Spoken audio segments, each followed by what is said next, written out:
வாழ்க வையகம், வாழ்க வையகம், வாழ்க வளமுடன். அருள் தந்தை வேதாத்ரி மகரிஷி அவர்களின் நாள் ஒரு நற்சிந்தனை. ஜனவரி 29. தலைப்பு மனிதநேயம்.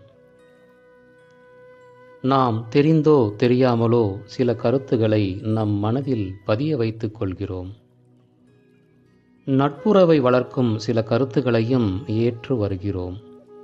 அதோடு சில வெறுப்புணர்ச்சி ஊட்டும் கருத்துக்களையும் நாம் பதிவு செய்து கொண்டு வருகிறோம்.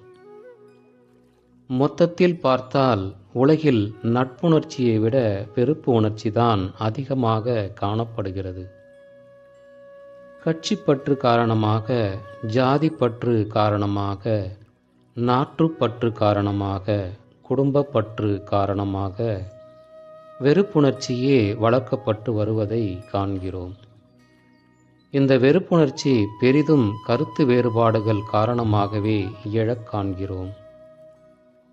ஒருவர் செய்கிற காரியமோ பேசுகிற பேச்சோ நமக்கு பிடிக்காத காரணத்தால் கோபம் எழும்போதே அது மூளையிலுள்ள சிற்றலைகளை தாக்கி வெறுப்புணர்ச்சியை பதிவு செய்து விடுகிறது.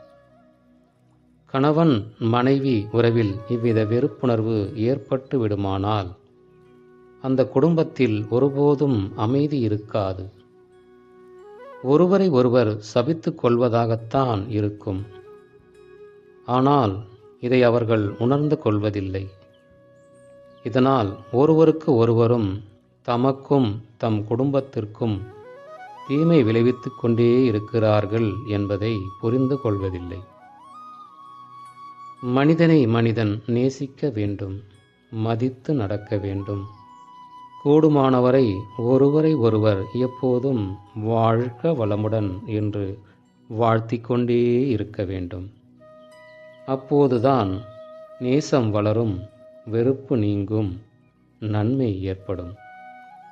அருள் தந்தை அவர்கள் வாழ்க வளமுடன்.